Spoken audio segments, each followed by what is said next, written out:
స్తూపం దగ్గర చదువుకున్నటువంటి విద్యార్థుల కోరిక ఒక్కటే, మాకు ఫీజు రీఎంబర్స్మెంట్ జరగాలి. ఎందుకంటే గత ప్రభుత్వంలో రాజశేఖర రెడ్డి పీరియడ్లో ఇవ్వడం జరిగింది, అది కంటిన్యూస్ అవుతుంది. ఇవాళ ముఖ్యమంత్రి గారికి మంచి ఆలోచన వచ్చింది, కొన్ని ఆలోచనలు చాలా బాగున్నాయి. నేను పోయాను, నేను ఇక్కడ కరీంనగర్ సిద్దిపేటలో పోయాను, అదేవిధంగా నిన్న భద్రాచలం పోయాను. ఆ స్కూళ్లలో గురుకుల స్కూళ్లలో కానీ పిల్లలు చదువుతున్న స్కూళ్లలో అందరికీ వారికి ఏది బ్రేక్ఫాస్ట్ ఇస్తున్నారు, లంచ్ ఇస్తున్నారు, రైట్. దాంతోపాటు బెడ్షీట్స్ ఇచ్చిండ్రు, దాని తర్వాత కాకపోతే వాళ్ళ అకౌంట్లో ఇస్తున్నారు. ఇవన్నీ మంచి కార్యక్రమే, కానీ ఫీజు రీఎంబర్స్మెంట్ ఎందుకు చేస్తలేరు అనేది పెద్ద కోరిక పిల్లలది. చాలా మంది పిల్లలు ఫీజు కట్టలేని పరిస్థితిలో ఉన్నారు. ఏది తల్లిదండ్రులు పోయి ఏదన్నా ఇండ్లలో పోయి బాసాన్లు కడుగుతారు, ఇల్లు ఊపుతారు, అలాంటి కుటుంబాలు ఉన్నాయి.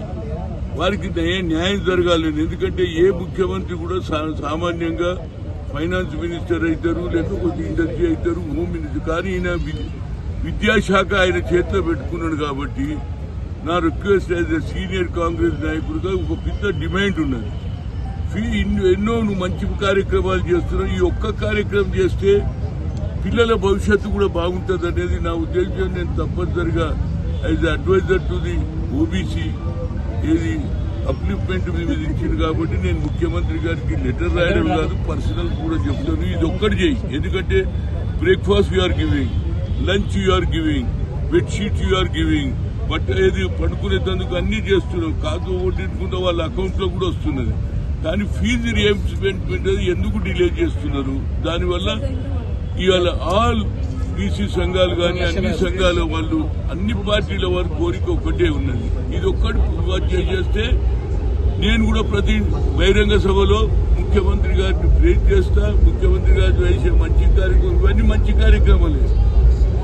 ఎక్కడైనా పొరపాటు జరిగితే ఏది భోజనాలలో కానీ తిండిలో చేస్తే దాని మీద సీరియస్ యాక్షన్ అని కూడా చెప్పాను. ఎందుకంటే పిల్లల భవిష్యత్తు అందుగురించి నువ్వు విద్యామంత్రిగా తీసుకున్నావు. విద్యామంత్రిగా నువ్వు ఇలా ఏది స్పోర్ట్స్ సిటీ చేస్తున్నావు, మా అందరికి సంతోషం. ఎందుకంటే ప్రతి పిల్లలు నువ్వు ఆడాలి, వరల్డ్ కప్ లో ఏది గోల్డ్ మెడల్ తేవాలనేది నీ ఉద్దేశం. మెస్సీని కూడా తీసుకొచ్చావు, ఏది ఫుట్బాల్ ప్లేయర్ను. ఎందుకంటే ఆటలో ఏ విధంగానైతే ఇంట్రెస్ట్ ఉందో ఆటలతో పాటు చదువు కూడా ఏది ఇంపార్టెంట్. కాబట్టి దీనికి తప్పనిసరిగా ఫీజు రీఎంబర్స్మెంట్ చేయమని నేను ముఖ్యమంత్రి గారిని కోరుతా.